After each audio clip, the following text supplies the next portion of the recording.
Mister जो मसारिया अपने कबाड़ खाने के उस खोखे के बाहर खड़ा था जो उसका ऑफिस कहलाता था। वो एक फोर्ड से क्रेटिना कार के जंग लगे भारी ढांचे से टेक लगाए खड़ा था। एंडी के पेट में भारी मात्रा में बियर भरी हुई थी। वो वहाँ कोई आधे घंटे से खड़ा था और सस्ती किस्म का सिगार पिए जा रहा था। इन सिगारों की बुरी सी गंध हर वक्त उसके कपड़ों से उठती रहती थी और मुंह से फूटती थी। इस जगह से वह अपना जंक यार्ड यानी कबाड़ खाना लगभग पूरा ही देख सकता था, जिसके ज़रिए वो अपनी रोज़ी रोटी कमाता था। इस वक्त वो टॉम लूसियानो को क्रेन ऑपरेट करते देख रहा था। क्रेन का मशीनी पंजा भारी वज़न के साथ एक पिचकी हुई ऑस्टिन कार की छत पर पड़ रहा था। उस पंजे ने कार की छत इस तरह पिचका दी जैसे वो कोई गत्ते का डब्बा रही हो। कार को इस तरह पिचकाए जाते देखकर जो मसारिया को एक अजीब तरह का संतोष हुआ। सिर्फ एक हफ्ता पहले एक काली मोटी बिल्ली इस कार के स्टीयरिंग व्हील के पीछे बैठी थी और वो शायद किसी अहम मीटिंग में जा रही थी। उसके जहन में शराब और कबाब के नक्शे घूम रहे थे और उसके रहमो गुमान में भी नहीं था कि उसके सामने जाता एक बड़ा सा ट्रक सड़क पर फैले तेल पर फिसलने वाला है और उसकी ये प्यारी प्यारी ऑस्टिन उससे बुरी तरह टकराने वाली है। फिर ये ऑस्टिन वहाँ से उठा ली गई थी और कबाड़ खाने के बाहर बने क्रेशर तक पहुँचा दी गई थी, जहाँ उसे कुचला जाना था। कुछ मिनट में ही उसे धातु की एक चकोर मोटी चादर में तब्दील हो जाना था। मिस्टर जो मसारिया ने मुंह से अपना सिगार निकाला और उसे यूँ मसल दिया जैसे क्रेन के पंजे ने कार को मसला था।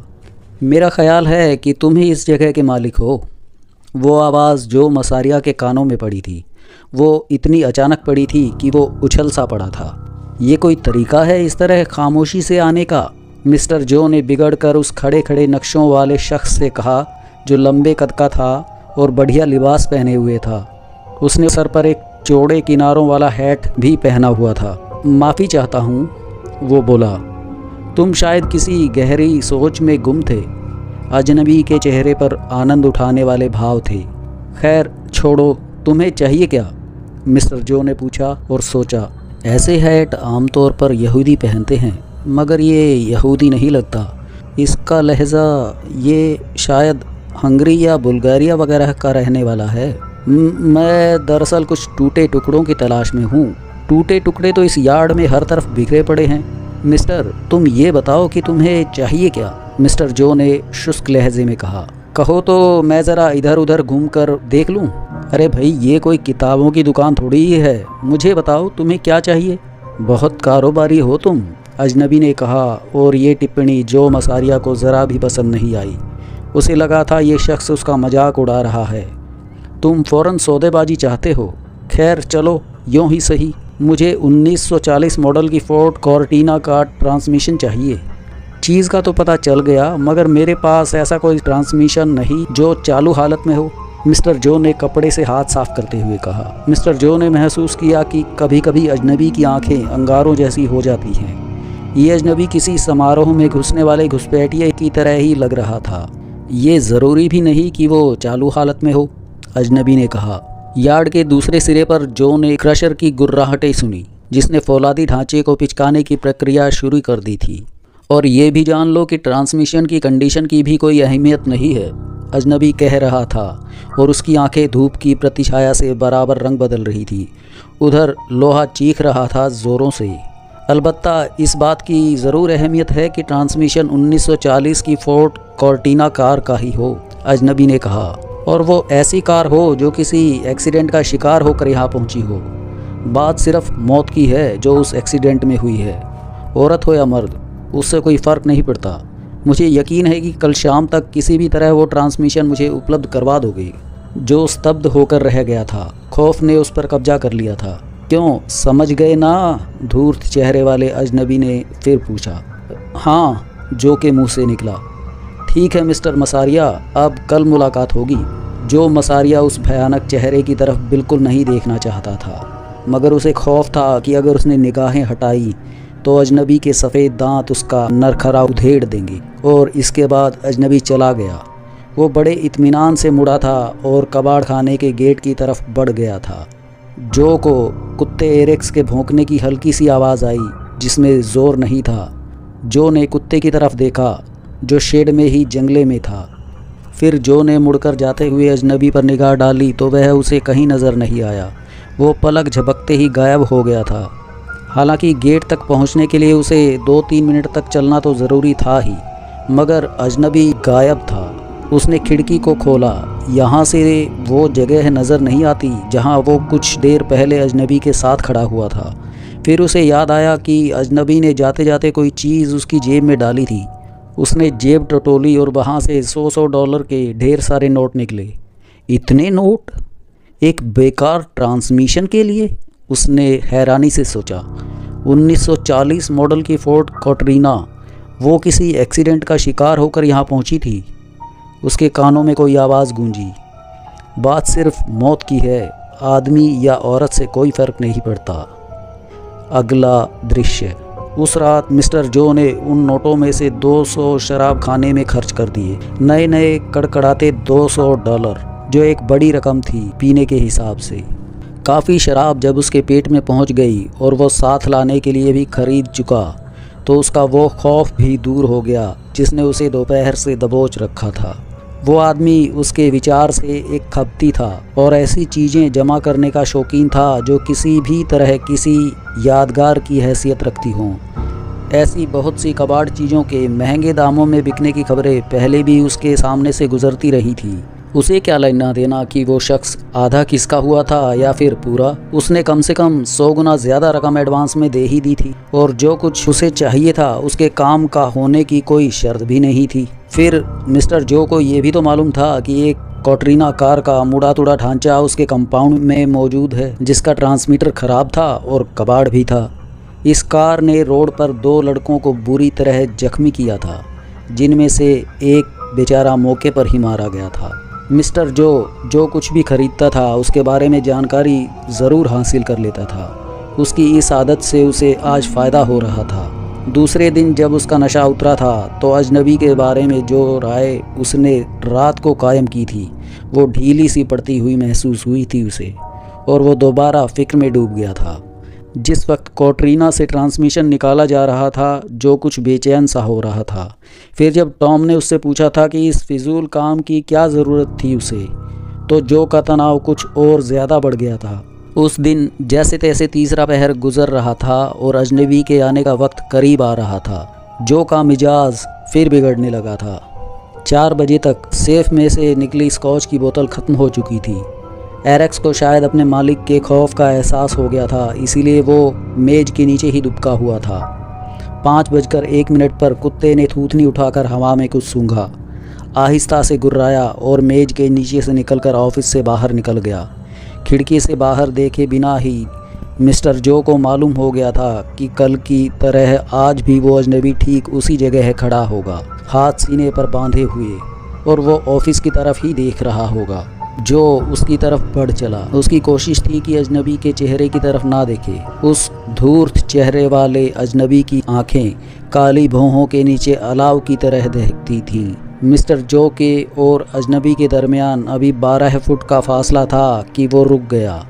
ट्रांसमिशन उस मशीन के ढांचे पर रखा हुआ था जिससे इस वक्त जो ने टेक लगाई थी। यही वो ट्रांसमिशन है?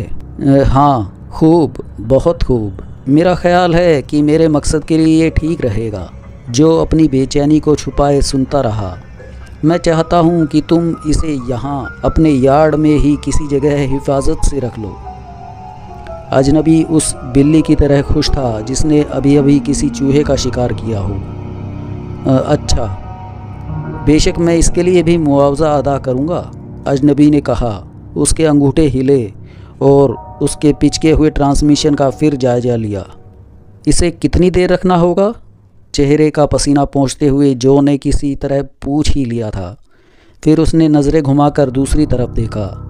ज़्यादा देर नहीं, मुझे काफ़ी चीज़ें और भी चाहिए जो मेरा ख्याल है तुम्हारे यहाँ मिल ही जाएंगी। ये शख्स यहाँ से दफ़ा क्यों नहीं हो जाता? मेरी जान क्यों नहीं छोड़ देता? जो मन ही मन सोच रहा था। कैसी चीज़ें? उसने पूछा। मसलन किसी 1971 मॉडल की मॉरिस कार का रोटर एक्सेल जो तबाह ना हुआ हो और जिसमें ड्राइवर के पैरों पर जख्म ज़रूर आए हों। हादसे में उसके जीने मरने की अहमियत नहीं, बस पैरों की टूट फूट ज़रूरी है, अजनबी ने कहा। जो को $500 और मिल गए और 5 मिनट बाद वो दोबारा अपने ऑफिस की तरफ जा रहा था। उसे एहसास हो रहा था कि उसके हाथ फिर कांपने लगे हैं। वो मुड़कर नहीं देखना चाहता था कि अजनबी जा रहा है या हवा में खुल रहा है। उस रात उसने सेफ में 4 बोतलें स्कॉच की ला कर रखी थी और एक ऑफिस टेबल पर। फिर एक दिन एक दूसरे में गड़बड़ होने लगे। जो मसारिया बहुत आतंकित था और अपने मन के खौफ को शराब में घोल देना चाहता था। नशे में उसने इस समस्या के कई समाधान सोचे थे, जैसे कि उस अजनबी को जिस्मानी नुकसान पहुंचाने की धमकी। वो उस पर अपना कुत्ता छोड़ सकता था और कह सकता था कि वो अब दोबारा इधर नज़र ना आए, मगर फिर उसने सोचा कि कुत्ता भी उसके सामने भीगी बिल्ली बन जाता था। ये एक दूसरी ही समस्या थी। एक हल ये भी था कि वो कुछ गुंडों को रकम देकर अजनबी की मरम्मत करवा देता। वो इस मामले में पुलिस की भी मदद ले सकता था, मगर हर शाम अपने फ़िक्स टाइम पर अजनबी आ जाता था और जो को उसका सामना करना पड़ता था। वो कबाड़ खाने में आने वाली नई चीज़ों के बारे में अजनबी को बताता था। जो मसारिया अब तेज़ी से मालदार होने लगा था, मगर अजीब बात ये थी कि मिलने वाली रकम में से उसे कोई खुशी महसूस नहीं हो रही थी। हर बार वो सोचता था कि शायद आज का सौदा आखिरी होगा, मगर उसकी उम्मीद दूसरे दिन दम तोड़ देती थी। एक इम्पाला कार की पिछली सीट जिसका मुसाफिर हादसे में जिंदा ना बचा हो, और एक वैगन के अगले पहिए चाहे किसी भी हालत में हों, मगर हादसे में 2 लोग ज़रूर मरे हों। एक डॉटसन का पेट्रोल टैंक जो हादसे में फटने से बच गया हो, मगर हादसे में किसी बच्चे की मौत लाजमी शर्त थी। अजीब अजीब शर्तें थी उसकी, मगर जो में कभी इतनी हिम्मत पैदा नहीं हो सकी थी कि वो अजनबी से इन सब बारे में कुछ पूछ सकता। हालांकि अजनबी की शर्तें दिन ब दिन कड़ी और अजीब अजीब होती जा रही थी, और उन शर्तों पर पूरी उतरने वाली चीज़ों को उपलब्ध करना जो के लिए कठिन से कठिनतम होता जाता था। वो इतना डरा हुआ था कि अब वो उसके लिए दूसरे कबाड़ियों से भी संपर्क कर रहा था। वो लोग जो कभी उसके दोस्त थे अब सिर्फ पैसों के लिए उसमें दिलचस्पी ले रहे थे और अजीब सी नज़रों से उसकी तरफ देखने लगे थे, जैसे वो उसे पागल समझ रहे हों। मगर ये बात भी ज़रूरी थी कि अब तक वो किसी न किसी तरह अजनबी द्वारा मांगी गई सभी चीज़ें हासिल करने में सफल होता आ रहा था। और फिर एक दिन अजनबी ने मिस्टर जो से कहा कि उसे किसी ऐसी कार की विंडस्क्रीन चाहिए जिसका ड्राइवर हादसे में अपनी आंखें खो बैठा हो। इसमें ना मॉडल की शर्त थी ना मेक की, बस सारा जोर ड्राइवर की आंखें खोने पर था। जो को फ़ौरन ख्याल आया कि इस बार उसे ऐसी विंडस्क्रीन नहीं मिल सकेगी। ये करीब करीब नामुमकिन सी बात थी। वो उसे लाएगा कहाँ से? दूसरे दिन जब वो अजनबी प्रकट हुआ तो जो ने ये बात उससे कह दी, मगर उसे दुख हुआ कि उसने क्यों कह दिया। अजनबी ने उसकी तरफ नागवारी से देखा था और उसकी आंखों के शोले और ज़्यादा सुर्ख हो गए थे। फिर वो मुस्कुराया था, मगर वो मुस्कुराहट ऐसी थी जैसे कोई बरसों पुराना मुर्दा मुस्कुरा उठा हो। और मिस्टर जो ने व्याकुलता से खुद से वादा कर लिया था कि वो उस विंडस्क्रीन को ढूंढ के रहेगा, चाहे किसी भी तरह हो वो उसे हासिल कर लेगा। अजनबी के जाने के बाद मिस्टर जो ने अपने जंक यार्ड पर एक मरी हुई सी निगाह डाली। उसकी ढीली सी मुट्ठी में $300 के नोट थे जो उसने अभी अभी हासिल किए थे। यार्ड में भरा हुआ कबाड़ उसे बेकार सा लगा। साला सही मायनों में कबाड़ा ही है, उसने मन में सोचा। जब वो अपने ऑफिस की तरफ जा रहा था उसे महसूस हुआ कि उसके हाथ से स्लिप करके नोट गिर गए थे और वो ज़मीन पर पड़े फड़फड़ा रहे थे। अगला दृश्य। मिस्टर जो का दूसरा दिन बड़ी तकलीफ़ में गुजरा था। हालांकि उसने काफ़ी शराब पी ली थी। उसकी समझ में नहीं आ रहा था कि उसे कैसे मालूम होगा कि हादसे में सिर्फ ड्राइवर की आंखें चली गई थी।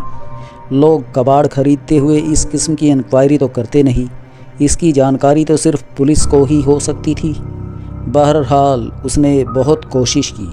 हद यह हुई कि उसके एक हम पेशा कबाड़ी ने उसकी मांग सुनते ही सुनते उसे सख्ती से कहा था कि वो दोबारा इस किस्म की खरीदारी के लिए उसके पास ना आए। उस वक्त दिन के 3:30 बजे थे और जो शराब से गमगलत कर रहा था। नशे ने काम दिखाना शुरू कर दिया था, मगर जो को मालूम था कि उसे अपनी योजना पर अमल करने के लिए नशे की कितनी सख्त ज़रूरत है। जो उसने अपनी समस्या के हल के लिए तैयार की थी। उसके पास अब कुछ दूसरा विकल्प नहीं था। अगर वो अजनबी के खौफ के जादू में जकड़ा रहता तो वह उस योजना पर अमल नहीं कर सकता था। सबसे पहले उसने अपने जंक यार्ड का बड़ी तेजी से मुआयना किया था और आखिरकार उसने एक सीडॉन कार की विंड स्क्रीन ढूंढ निकाली। उसके बाद उसने टॉम को आवाज़ देकर बुलाया और समझाया कि वो उसे बहुत सावधानी से बाहर रखे। उसने अपने नौकर की अप्रसन्नता को नज़रअंदाज कर दिया जो उसके चेहरे से झलक रही थी। बुरा लग रहा होगा तो लगता रहे, ये समझ रहा होगा कि मैं नशे में हूँ, उसने सोचा। फिर वो विंड स्क्रीन भी अजनबी के खरीदे हुए बाकी सामान के साथ रख दी गई। उस वक्त तक सूरज डूबने की तैयारी कर चुका था। बुरा ना मानो तो एक बात पूछूं? टॉम ने उससे पूछा। मिस्टर जो ने सिर्फ सिर हिला दिया, जिसके दोनों ही मतलब हो सकते थे, कहो भी और ना कहो भी। आखिर ये कबाड़ किस मकसद के लिए जमा किया जा रहा है? टॉम ने पूछा। टॉम, तुम्हें यहाँ काम करने की तनख्वाह दी जाती है, अपने काम से काम रखो। जो ने बड़ी रुखाई से बात खत्म कर दी। जो, तुम हमेशा से खड़ दिमाग रहे हो, टॉम ने एक सिगरेट सुलगाने के बाद कहा। अभी तक मैं चुप था क्योंकि मुझे काम की ज़रूरत थी, मगर अब नहीं। तुम आज से अपना काम खुद संभालो और मेरी तरफ से भाड़ में जाओ, मुझे क्या लेना। ये बड़ा सख्त जवाब था। जो की खोपड़ी घूम गई। वो शायद उसे एक आध हाथ जमा देता, मगर टॉम ने उसे सख्ती से रोक दिया। होश में रहो मिस्टर जो मसारिया, उसने कहा। मैं जा रहा हूँ, मगर जाते जाते तुम्हें एक मशवरा भी दूंगा, वो भी फ्री में। जो मसारिया ने सवालिया निगाहों से टॉम की तरफ देखा। किसी दिमागी कोणों के बढ़िया से डॉक्टर के पास जाकर जरूर आना, तुम्हारे स्क्रू ढीले हो गए हैं। टॉम ने बुरा सा मुंह बनाकर एक नज़र अजनबी के जमा किए हुए सामान पर डाली, फिर गेट की तरफ बढ़ता गया। क्या कहने, जो ने सोचा। बेटे, अगर तुम मेरी जगह होते तो इतना बड़ा मुंह कभी ना खोलते। अगर तुमने उन अंगारा आँखों को देखा होता तो तुम्हारी हवा खराब हो गई होती।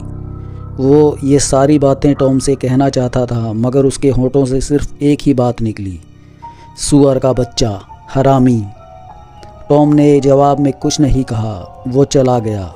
जो ने अपने ऑफिस में पहुंचकर एक बार फिर बोतल और गिलास से संपर्क साधा। इस दौरान एरिक्स ने गुर्राने के बजाय कराहना शुरू कर दिया था।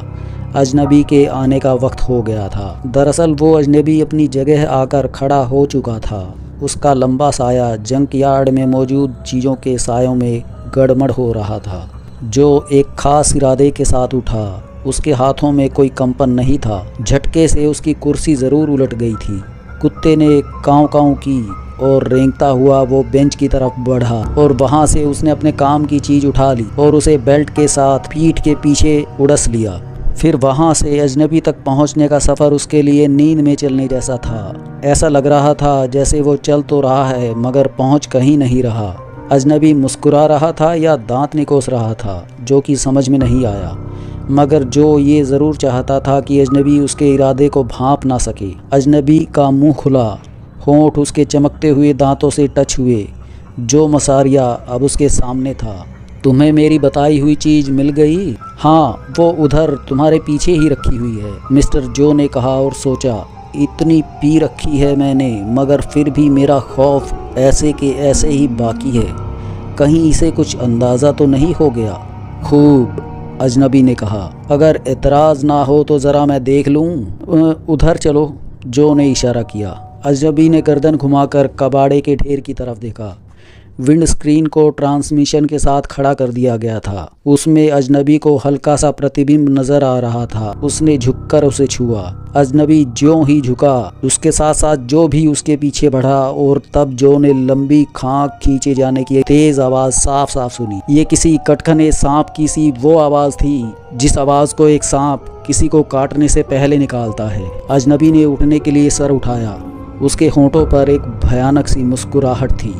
उसकी अंगारा आंखें जो की तरफ उठी, मगर ये वो नहीं। अजनबी ने अभी कुछ कहना शुरू ही किया था कि जो का हाथ उसकी कमर के पीछे पड़ गया और दूसरे ही क्षण उसके हाथ में दबा हुआ लोहे का भारी पाना अजनबी की खोपड़ी पर किसी भारी हथौड़े की तरह पड़ा। इस चोट ने अजनबी की खोपड़ी किसी तरबूज की तरह खोल दी थी। अजनबी के होंठ सिकुड़े, पुतलियां ऊपर चढ़ गईं और वो ज़मीन पर औंधा हो गया। लोहे का वो पाना उसके भेजे में अभी भी धंसा हुआ था। उसके हाथ पैर कांपे और फिर वो निश्चल हो गया। जो भी अपनी जगह पथरा सा गया था और वो फटी फटी आंखों से सामने पड़े जिस्म को घूर रहा था। उसे यकीन ही नहीं आ रहा था कि ये सब कुछ इतनी आसानी से हो गया, सिर्फ एक ही वार और वो खौफनाक अजनबी खत्म।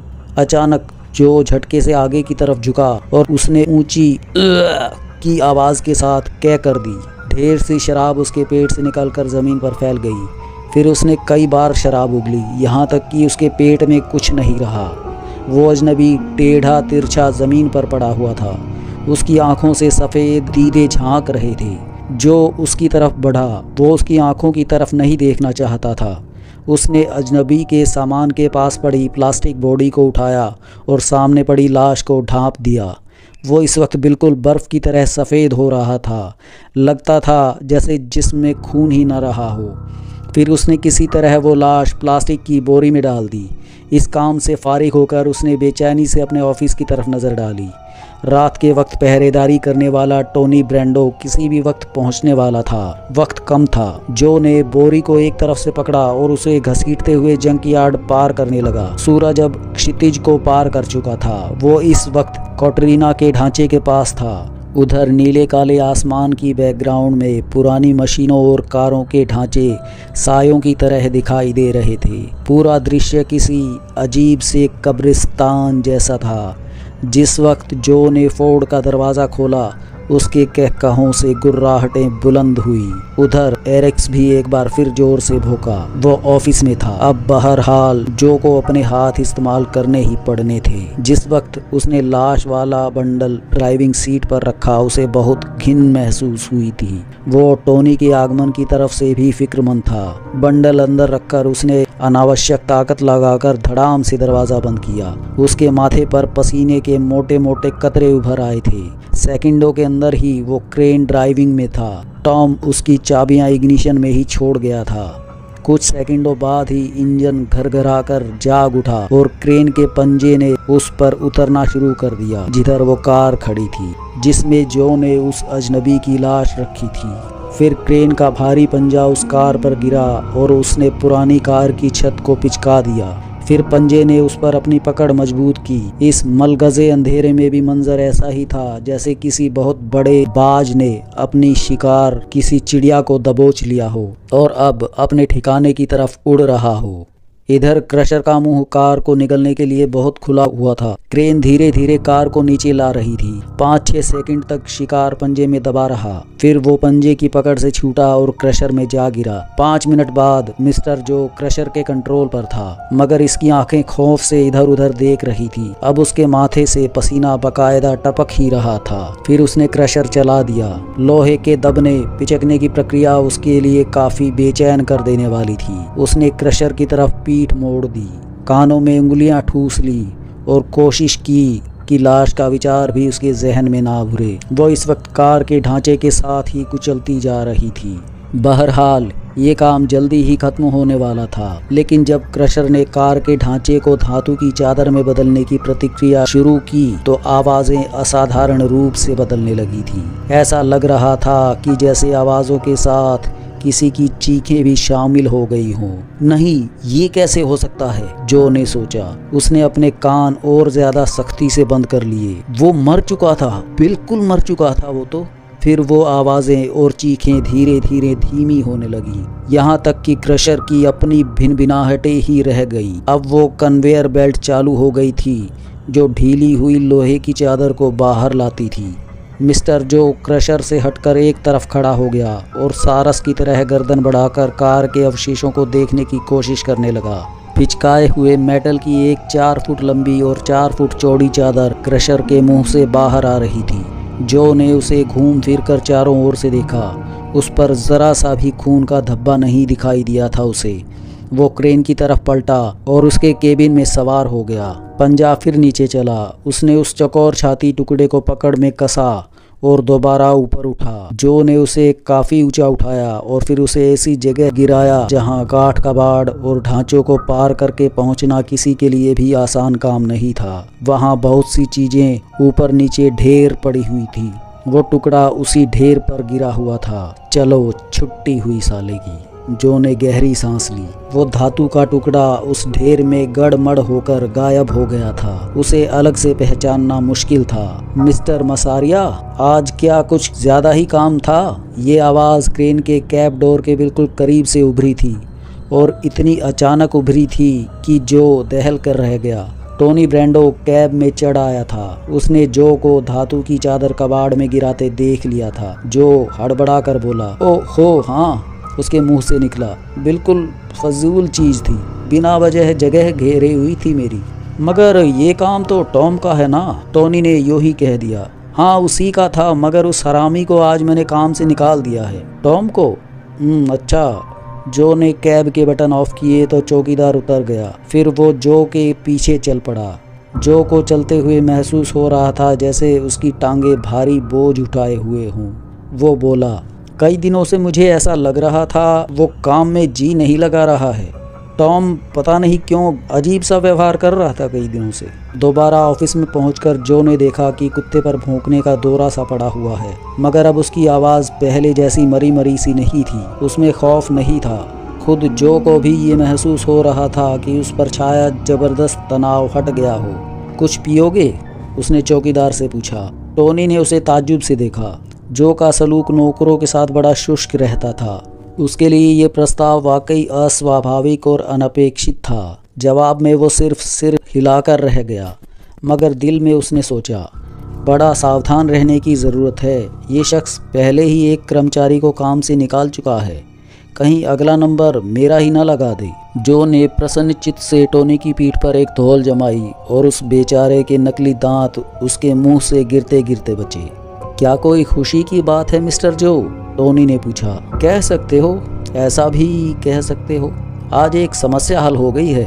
एक हफ्ते बाद ये डरावना ख्वाब शुरू हुआ था। जो को महसूस होता था कि उसने अजनबी के सामान का ढेर जिस जगह रखा था उस जगह जाने की उसकी हिम्मत नहीं हो रही थी। जब भी वो उस तरफ से गुजरता यही सोचता कि वो उस ढेर को फ़ौरन हटवा देगा, मगर ये कभी फ़ौरन नहीं बना था। फिर एक हफ्ते बाद उसने देखा कि सामान हटा दिया गया है और जगह साफ़ हो चुकी है। पहले तो उसे बड़ा संतोष हुआ। उसने अपने किसी आदमी को उसे हटाने के लिए नहीं कहा था। आम हालत में अगर ये घटना घटी होती तो वह हंगामा खड़ा कर देता, मगर इस बार नहीं। उसने अपने आदमियों से खुश दिली के साथ पूछा था कि ये काम किसने किया था। गाइडो, डॉन और चार्ल्स, उसने टोनी से भी पूछा। फिर एक किस्म की बेचैनी ने उसके अंदर सर उठाना शुरू कर दिया था, क्योंकि उसके सभी नौकरों ने इनकार कर दिया था कि उन्होंने ये काम नहीं किया है। ये अचंभे की बात थी। सामान तो हटा ही था, सवाल ये था कि आखिर हटा कैसे और हटाया किसने। मगर जिसने हटाया था वो बता नहीं रहा था ना। न जाने क्यों, वजह जो भी रही हो, उसने भी ज़्यादा आग्रह नहीं किया था। कबाड़ हट गया था, यही बात उसके लिए ज़्यादा ज़रूरी थी।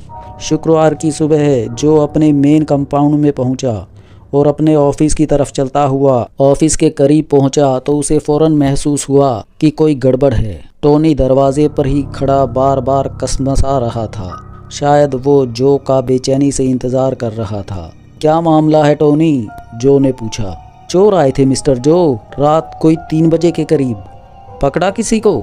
जो ने दरवाजे में दाखिल होते हुए पूछा। कोई नज़र नहीं आया था, बस आवाज़ें ही सुनी थी मैंने, टोनी ने कहा। फिर थोड़ा सोचकर बोला, शायद एरिक्स की वजह से उनकी आमद छुप नहीं सकी थी। किधर थे? कंपाउंड की दूसरी तरफ मिस्टर जो। मेरा ख्याल है वो पेशेवर चोर नहीं थे। उन्होंने काफ़ी शोर मचा दिया था। वो कबाड़ के ढेर को उधर उधर उठाकर फेंक रहे थे। मैंने पहले एरिक्स को उन पर छोड़ा था, फिर खुद लपका था। मेरा ख्याल है कुत्ते की आवाज़ से वे भाग गए थे, मगर वो बड़ी तेज़ी से गायब हुए थे। मुझे तो कोई भी नज़र नहीं आ सका था, हालांकि रोशनी काफ़ी तेज़ थी। बच्चे होंगे शायद, जो ने कहा और मन में सोचा कि मैं इतना फ़िक्रमंद क्यों हो रहा हूँ। आखिर मेरे साथ ये मामला क्या है? तुमने जंगले का जायज़ा लिया था? उसने कुछ क्षण रुककर पूछा। हाँ लिया था। वो कहीं से भी टूटा फूटा नहीं था। वो उसे फलांग कर ही आए होंगे। हालांकि उसे फलांगना मुश्किल ही नहीं, बहुत खतरनाक भी है। उसके नोकीले कांटे जानलेवा भी साबित हो सकते हैं।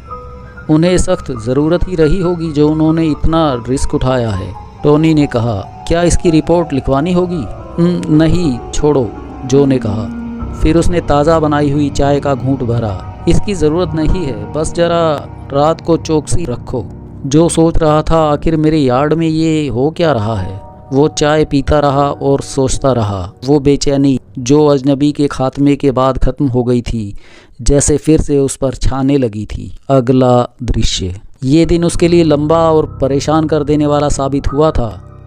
जो अभी तक खुद को थका हुआ महसूस कर रहा था, उसने दिन के 2 घंटे क्रेन और लीवर के साथ गुजारे थे। घर पहुंचकर उसने कुछ शराब पी थी, फिर वो टीवी के सामने ही पड़कर सो गया था। उसके ख्वाब बेतुके और परेशान कर देने वाले थे। जो आकृतियां उसने देखी थी वो बगैर चेहरे की थी और डरावनी भी। कभी उसे रात के अंधेरे में लिपटा हुआ कबाड़ खाना नज़र आता, कभी क्रशर, कभी क्रेन, कभी ऊंचे कद की एक परछाई कंपाउंड में खड़ी दिखाई देती जंगले के पास, और कभी सुर्ख अंगारों जैसी 2 आंखें नज़र आती जो उसे घूरती रहती थी। उसे ख्वाबों में वो चीखें भी सुनाई दी थीं जिन्हें उसने उस वक्त क्रशर की आवाज़ों के साथ सुना था, जब वो लाश को कार के ढांचे के साथ क्रशर में डालकर उसे धातु की चादर में बदल रहा था।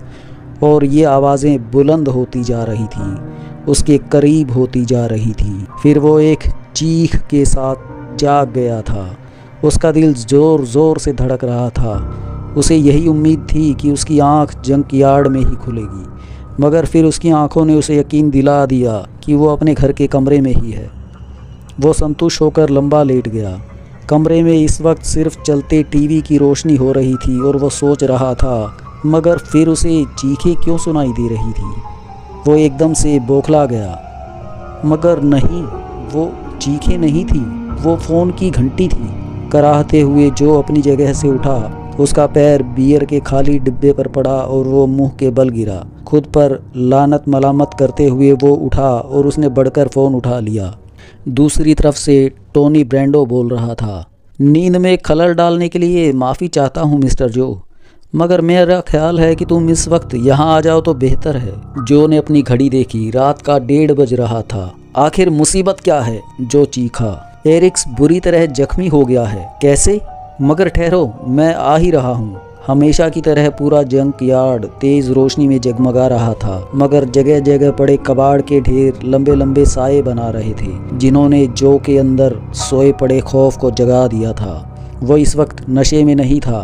वो खुद को रूखा रूखा और खाली खाली महसूस कर रहा था। इस खोखलेपन में खौफ तेजी से जगह बना रहा था। यार्ड का गेट खुला हुआ था। शायद टोनी ने उसके लिए खोल दिया था। जो की कार तेजी से अंदर घुसी। उसने धूल उड़ाई, फिर वो चीख कर रुक गई। जो कूद कर नीचे उतरा और टोनी के पास से गुजरता हुआ ऑफिस में पहुंच गया।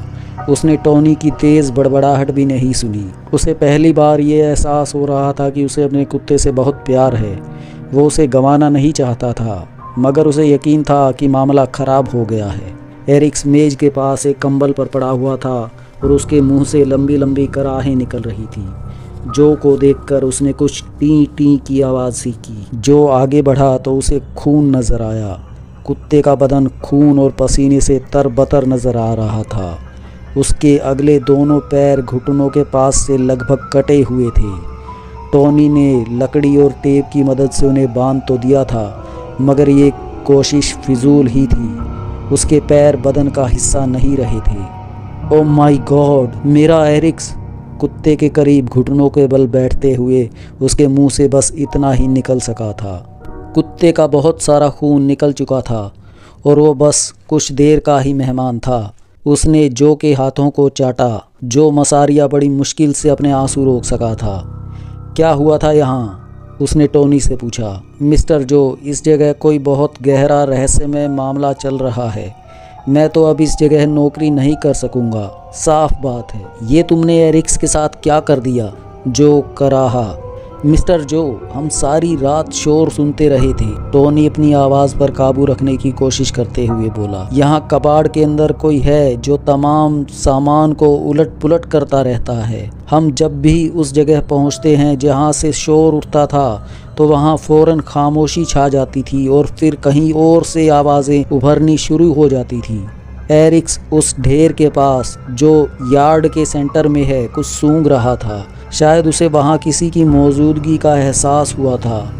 उसके बाद इसने मुंह से आवाज़ें निकालनी शुरू कर दी थी। जब मैं इसके पास पहुंचा तो मैंने देखा ये तारों के दरमियान फंसा हुआ है।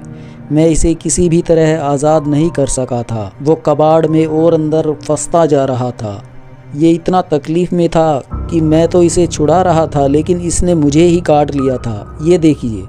टोनी ने जो को कुत्ते के काटने का वो निशान दिखाया जो कुत्ते के दांतों से टोनी के हाथ पर बना था, जो अब टोनी के पीछे खुले दरवाजे में से जंकयार्ड की तरफ देख रहा था। चलो मुझे दिखाओ ये घटना किस जगह घटी थी, जो ने व्याकुलता से कहा। वैसे उसे अंदाज़ा हो गया था कि वो कौन सी जगह होगी, मगर वो फिर भी तस्दीक करना चाहता था। चलो जल्दी करो, वो बोला। मगर ये कुत्ता, इसे अब मरा ही समझो। चलो। फिर वो चौकीदार के पीछे चल पड़ा। मुझे अफसोस है मिस्टर जो, तमाम कोशिश के बाद भी हम पता नहीं लगा पाए कि वो शोर कहाँ और क्यों हो रहा है। एरिक्स के जख्मी होने के बाद वो शोर भी ख़त्म हो गया था। चलो फटाफट जगह दिखाओ। वो दोनों फ्लड लाइटों की रोशनियों से रोशन और टूटी फूटी कारों के ढांचों के दरमियान उस तरफ चले जहां एक के ऊपर एक धातु की लाशें ठुसी हुई थी। एक तरफ क्रेन खड़ी थी जो के अंदाजे के मुताबिक टोनी यार्ड के बीचों बीच उसी हिस्से की तरफ बढ़ रहा था जहां जो ने उस अजनबी को एक 4 बाई 4 फुट के लोहे के ताबूत में दफन कर दिया था। जो को अपने सिर में भनभनाहटें सी उठती महसूस हुई। उसने उन्हें नज़रअंदाज करने की कोशिश की, मगर फिर उसे महसूस हुआ कि वो भनभनाहटें वहाँ लगी आर्क लाइटों में से निकल रही थी। टोनी ने वहाँ लगे कबाड़ के निचले हिस्से की तरफ इशारा किया। ये है वो जगह है मिस्टर जो। वहाँ करीब ही खून फैला हुआ था जो यकीनन कुत्ते एरिक्स का खून था। अब मैं क्या कर सकता हूँ, जो ने बेबसी से सोचा। मेरा ख्याल है अब हमें पुलिस को बुला लेना चाहिए, टोनी ने सुझाव दिया। नहीं, जो ने फ़ौरन कहा, पुलिस की ज़रूरत नहीं है। दरअसल वो भीतर से डरा हुआ भी था कि पुलिस यहाँ से ना जाने क्या खोद निकाले। और फिर अचानक रोशनियाँ बुझने लगी और अचानक खामोशी छा गई। उसी वक्त वे रोशनियाँ जो ऑफिस के पास जल रही थी एकदम बुझ गई। दोनों आदमी देखने के लिए मुड़े क्योंकि वो रोशनियाँ कंपाउंड के आखिरी सिरे पर बुझी थी। उनके मुड़ते ही एक रोशनी और बुझी, फिर एक और, एक के बाद एक। कबाड़ खाने में विभिन्न जगहों पर लगी रोशनियों ने बुझना शुरू कर दिया था। पूरा कबाड़ खाना अंधेरे में डूबता जा रहा था। पावर फेल्योर, टोनी ने कहा, और फिर आखिरी रोशनी भी बुझ गई। जो के दिल में तुरंत अपनी हिफाजत का ख्याल उभरा था। उसे मालूम था कि ये कोई ख्वाब नहीं है कि वो जागने के बाद खुद को अपने घर में पाएगा। वो इस वक्त वाकई अपने जंक यार्ड में था। उसने अंधेरे में हाथ बढ़ाकर टोनी का सहारा लेना चाहा। उसका हाथ टोनी से टकराया तो वह बुरी तरह उछला। फ्लैश लाइट जलाओ। तब टोनी ने कमर से लटकी टॉर्च निकाली। फिर टॉर्च की रोशनी सामने पड़े ढेर पर चमकी। हम अब ऑफिस की तरफ चलेंगे, जो ने कहा। ज़रा सावधान रहना, किसी तार वार में फंस ना जाना। उनके मुड़ते ही पीछे वाले ढेर में से कोई खटका हुआ। टोनी ने टॉर्च की रोशनी उधर डाली। चलते रहो, जो ने उसे ठेला। उधर कोई है, टोनी बोला। मैंने देखा था, उधर रोशनी थी, कोई शोला या। मैंने कहा ना चलते रहो। नहीं, ज़रा रुकिए। टोनी ने टॉर्च बुझा दी। उन्हें अंधेरे ने घेर लिया। जो के दिल ने बुरी तरह धड़कना शुरू कर दिया था। ना चाहते हुए भी उसने मुड़कर देखा। कबाड़ के ढेर की गहराइयों में जहां धातु के असंख्य छोटे बड़े टूटे फूटे टुकड़े आपस में फंसे पड़े थे, वहां जो को एक चमक सी दिखाई दी। मध्यम सी चमक, जैसे अंदर कहीं नन्ही नन्ही सी चिंगारियां उड़ रही हों या कोई पतली सी टॉर्च इधर उधर रोशनी डाल रही हो। टोनी, यहाँ से फ़ौरन भागो। कबाड़ में कुछ हलचल हुई और कुछ शोले उभरे। नहीं मिस्टर जो, जरा ठहरिए, मैं कोई चीज़ देख रहा हूँ। टोनी थोड़ा सा आगे बढ़ा। उसने खुद को जो की पकड़ से छुड़ा लिया था। टोनी, मैं पुलिस को बुलाने जा रहा हूँ, जो ने कहा। आओ, खुदा जाने वहाँ कौन है। जो पीछे हटा, मगर टोनी एक ढांचे पर चढ़कर उसके अंदर देखने के लिए झुका। उसने फिर टॉर्च जलाई और अंदर रोशनी फेंकी। टोनी, चलो यहाँ से, ज़रा ठहरिए, मैं कुछ देख रहा हूँ। उसने टॉर्च की रोशनी में अपने जिस्म को और आगे बढ़ाया और कबाड़ की गहराई में झांकने की कोशिश की। जो को ऐसे लगा वो दोबारा उसी वक्त में पहुंच गया है जब उसने क्रशर चलाया था और क्रशर की खनखनाहटों के साथ उसे इंसानी चीखें भी सुनाई दी थी। मगर इस बार कोई क्रशर नहीं चल रहा था, लेकिन चीखें उभर रही थी। ये चीखें वहम नहीं, हकीकत थी, क्योंकि ये चीखें चौकीदार टोनी ब्रेंडो के मुंह से निकल रही थी। फिर खौफ से पथराए हुए जो ने देखा जैसे कुछ अदृश्य हाथ टोनी की झुकी हुई गर्दन को दबोच कर कबाड़ के ढेर की गहराइयों में खींचे ले जा रहे हों। टॉर्च उसके हाथ से छूटकर कबाड़ में किसी जगह फंस गई थी, लेकिन अब तक जल रही थी। टॉर्च की मध्यम रोशनी में वो टोनी ब्रेंडो के जिस्म को देख रहा था। टोनी ब्रेंडो हाथ पैर मार रहा था, मगर अदृश्य पकड़ के ज़ोर से झुकता ही जा रहा था। फिर कबाड़ सरका और एक लंबी दहशत भरी चीख के साथ टोनी का बदन कबाड़ की गहराइयों में चला गया। अंधेरे में चिंगारियां फिर उड़ने लगी। जो के गले से भी खौफ भरी चीख निकली और वो बुरी तरह भागा, मगर शायद उसे देर हो गई थी। अंधेरा होने के बावजूद उसे महसूस हुआ कि कोई उसके आगे मौजूद है। फिर कोई चीज उसके माथे से आ टकराई। उसकी आंखों के सामने ढेर सारे तारे नाच गए। वो कराहा और जमीन पर गिर गया। उसने हाथ से अपने सिर को छुआ तो उसे खून की चिपचिपाहट महसूस हुई। दरअसल वो एक पुरानी ब्यूक कार के गार्डर से भिड़ गया था, मगर उसके लिए खौफनाक परेशानी की बात यह थी कि पहले यह गार्डर कार की खिड़की से बाहर नहीं था जब वो यहाँ पहुँचे थे। वो तेज़ी से उछला। उसके कान अपने पीछे पड़े कबाड़ में उलटने पलटने की आवाज़ें साफ सुन रहे थे। जो फिर अंधेरे में दौड़ा। उसकी कोशिश थी कि वो दिशा से भटके नहीं और अपने ऑफिस पहुंच जाए, मगर इस वक्त उसका अपना जंक यार्ड अजनबी और पराया पराया सा लग रहा था और उसके लिए दिशा निर्धारण बहुत मुश्किल हो गया था। उसे जगह जगह पड़े धातु के ढेर अजनबी से लग रहे थे। उसकी समझ में नहीं आ रहा था कि वो कहाँ जा रहा है और किस जगह पहुँचेगा। उसे यूँ लग रहा था जैसे चीज़ों के ढेरों को उठा उठा कर कोई दूसरी जगहों पर परे रखे जा रहा हो ताकि वो रास्ता ना समझ सके। कुछ ऐसे ही ख्याल उसे आ रहे थे। वो किसी जानवर की तरह हाफता कराहता बस भागा ही जा रहा था। बार बार कभी वो किसी लोहे के बड़े टुकड़े से टकरा रहा था, कभी किसी तार या सलाख से उलझ रहा था। उसके कपड़े फटकर झूल रहे थे। वो किसी अंधे की तरह दौड़ रहा था। फिर कोई शय उसके पीछे अंधेरे में चरचराई। ओ गॉड, मुझे बचाना, उसके मुंह से निकला। उसी वक्त उसका पैर किसी रेडियो सेट से उलझा और वो एक बार फिर धूल चाटने लगा। दर्द से बेहाल होते हुए उसने करवट ली और पास ही खड़ी कार के ढांचे तले खिसकने लगा। फिर अचानक बीच वाले ढेर में से उभरती आवाज़ें खामोश हो गई। जो ने अपनी फूली हुई सांसों को दबाने की नाकाम कोशिश की। बीच वाला ढेर अब उसे नज़र नहीं आ रहा था।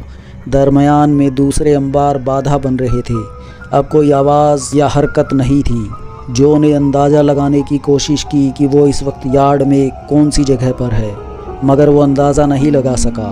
आसपास पड़े कबाड़ के ढेर उसे अजनबी की तरह घूर रहे थे। उसने आंखें फाड़ फाड़ कर सिचुएशन समझने की कोशिश की। उसने अंदाज़ा लगाने की कोशिश की कि वो बीच वाले ढेर से कितनी दूर दौड़ रहा है। वो इसी सोच में था कि घोर खामोशी में उसे पहली आवाज़ सुनाई दी। उसकी दाईं तरफ कोई खनका सा हुआ था और वह आवाज़ बहरहाल बीच वाले ढेर से नहीं आई थी। जो के जहन में उम्मीद ने सिर उभारा। हो सकता है उसके नौकरों, गाइडों या चार्ल्स में से कोई आ रहा है। कोई ग्राउंड के खुले हिस्से में चल रहा था। कोई लंबा सा, कुछ झुका हुआ सा। वो उछलता हुआ लग रहा था। वो कभी कभी रुकता हुआ आगे बढ़ रहा था। उसकी हरकत से ही खनाके की आवाज़ें पैदा हो रही थी। फिर जो ने एक कार की बैटरी को यार्ड में एक तरफ तेज़ी से ढलकते देखा। उसका रुख भी बीच वाले ढेर की तरफ था। कबाड़ अपने आप से हरकत नहीं करता। टायर खुद ब खुद उठकर नहीं चलते। हेडलाइट्स और सीटें वगैरह रात को चलते फिरते नहीं हैं। यहाँ तक कि उसने एक रियर व्यू शीशे को भी फुदकते हुए देखा था। जो का दिमाग उड़ा जा रहा था। चीज़ें उसके बिल्कुल करीब से गुजर रही थी, मगर यह कोई यकीन करने की बात थी भला? ऐसी बातें सिर्फ किसी डरावने ख्वाब का ही हिस्सा हो सकती थी। वो सोच रहा था कि इस बात की संभावना है कि वो शायद जाग जाएगा, शायद नींद में है वो। अब बीच वाले ढेर से फिर चरचराहटें, खन्नाकें और खटर पटर की आवाज़ें उठने लगी। जो ने कार के ढांचे तले पहुंचकर खुद को और भी सकोड़ लिया था और सोच रहा था कि ये हकीकत नहीं है, ज़रूर कोई ख्वाब देख रहा है वो 2 घंटे तक वहीं पड़ा रहा। उसके कान धातु की चीज़ों के साथ टकराए, उनकी खींचे जाने, फंसने वगैरह की आवाज़ें सुनते रहे। अक्सर वहाँ से चिंगारियाँ उठती हुई भी दिखाई देती रही थी। इन 2 घंटों में वो लगातार यही समझ रहा था कि वो ख्वाब देख रहा है, जाग जाएगा वो।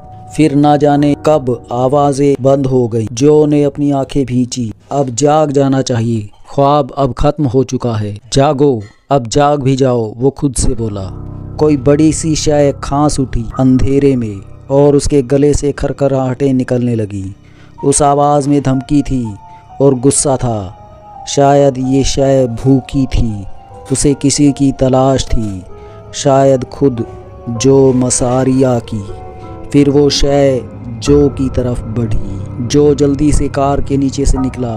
उस शय की गरज अब वातावरण में गूंज रही थी और अंधेरे में कबाड़ से टकराकर हर तरफ फैल रही थी। उसने उस तरफ छलांग लगाई जिधर का कुछ अंदाज़ा उसने इस दौरान लगा लिया था। काश मैं यहाँ से निकल जाऊं। जो ने एक मोड़ काटा। वो ऑफिस पहुँचने की कोशिश कर रहा था, मगर फजूल। हर चीज़ अलग तरह की हो रही थी। उसके पीछे कोई भारी चीज़ मलबे को फलांगती उसकी तरफ लपकी, बिल्कुल किसी राक्षस की तरह है। जो भाग रहा था, भागता जा रहा था। उसका अपना कबाड़ खाना इस वक्त उसके लिए भूल भुलैया बन गया था, जिसमें वो भटक कर रह गया था। और उसके पीछे कोई अजनबी शय लपकी आ रही थी। जो ने सामने आने वाले एक इंजन को फलांगा और एक अजनबी सी गली में घुस गया। उसके पीछे उभरती आवाज़ें अब फुंकार जैसी हो गई थी। ऐसा लगता था जैसे कोई जानवर हाँफ रहा हो।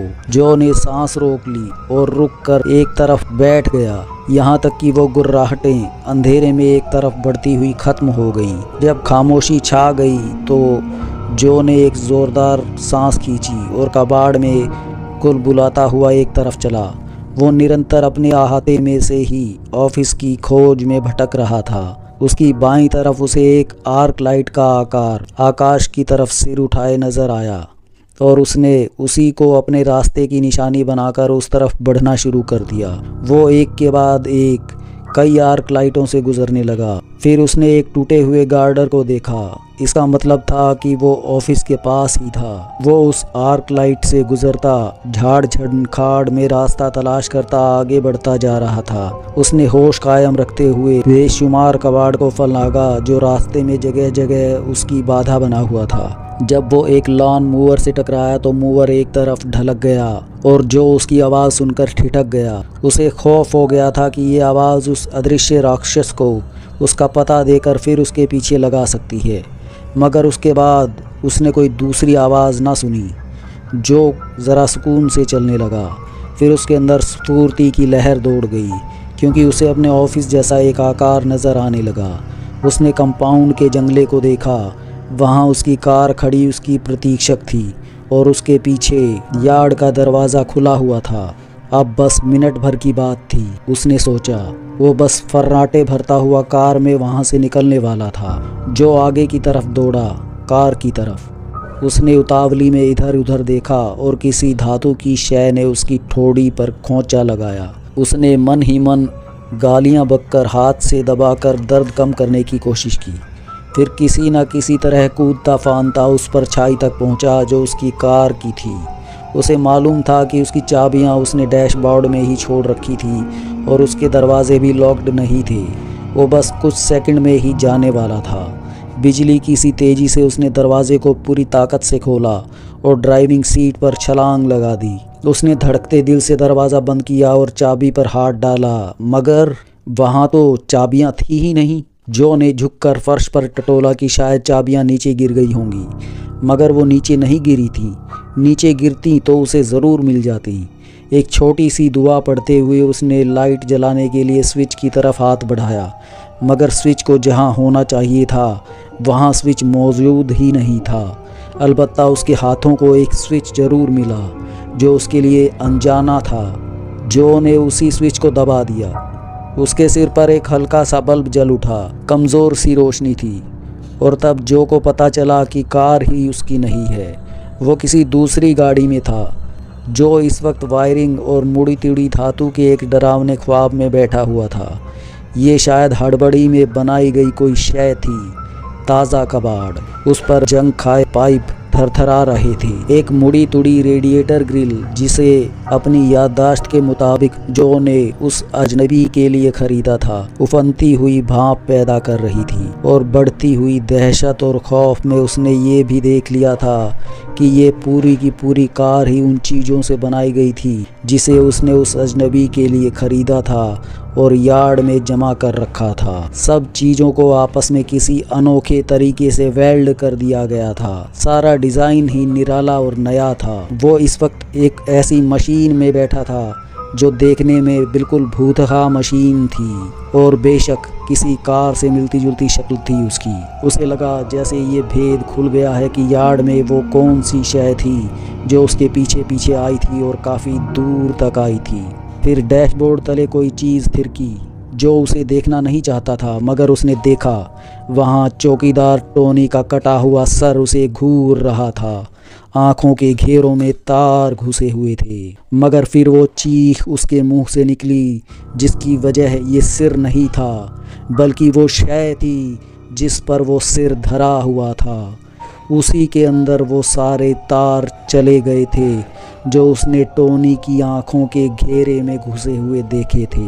ये बड़ी शय वो धातु का टुकड़ा था जिसे जो ने कबाड़ के बहुत बड़े ढेर की तह में पहुंचा दिया था। ये वही टुकड़ा था जिसमें अजनबी की लाश भी पैक थी। अब ये कार उसके सामने थी। अचानक आँखों के घेरे की वायरिंग पटपटाई, फिर टोनी के कटे हुए जबड़े फड़के और जो ने देखा कि इस मशीन की हेडलाइटें जंग लगी विंड स्क्रीन से नीचे जल उठी हैं। अब ये शय जैसे आंखों वाली हो गई थी, देख सकती थी। जो ने बाहर निकलने के लिए दरवाजे के हैंडल पर हाथ डाला, मगर वहाँ कोई हैंडल ही नहीं था। खौफ के मारे वो कांप उठा। ओ मेरे खुदा, मुझे बचा ले, उसके मुंह से कराह निकली। कुछ लच्छेदार तार लपके और जो को महसूस हुआ जैसे उसे कार की सीट के साथ कसा जा रहा था, बांधा जा रहा था उसे। ये कोई अजीब सी सीट बेल्ट जैसी चीज़ थी जिसने जो मसारिया को लपेट लिया था। जो ने बड़ी बेचैनी के साथ उससे पीछा छुड़ाने के लिए हाथ मारे, जोर लगाया, मगर वो तार बहुत मजबूत थे। इस कोशिश में जो ना देख सका कि डैशबोर्ड धीरे धीरे खुल रहा है और उसमें से भाप निकलने लगी है, धीरे धीरे। तभी उस कार का इंजन जोर से खांसा जिसके सारे पार्ट्स अपने अंदर एक एक खूनी इतिहास छिपाए हुए थे। साथ ही नीली रोशनी जोर से झिलमिलाई। नहीं नहीं, एक जंग लगा पाइप जो तेल में तर था डैशबोर्ड में से निकला और जो मसारिया के सीने में किसी पूरी ताकत से फेंके हुए भाले की तरह घुस गया। सब कुछ इस तरह हुआ था कि जो मसारिया को हैरान होने का मौका भी नहीं मिला था। पाइप फिर जैसे उसके दिल पर जाकर रुक गया और उसने जो के दिल को भूखों की तरह चूसना शुरू कर दिया। वो मशीन उसके खून को पेट्रोल की तरह चूस रही थी और इस्तेमाल करने वाली थी। ईंधन मिल जाने के बाद उस पैशाचिक मशीन, उस भूतहा मशीन ने फरफराहट की आवाज़ निकाली और रास्ते में बिखरे कबाड़ को कुचलती हुई तूफ़ानी रफ्तार से चल पड़ी। उसके अंदर से बरामद होने वाली गरज, खनक और शोर को फिर जल्दी ही चारों तरफ फैली हुई रात के अंधेरे ने निगल लिया था। वो शोर था जो मसारिया की चीखों का। अब हर तरफ सन्नाटा था और बस गहरा सन्नाटा।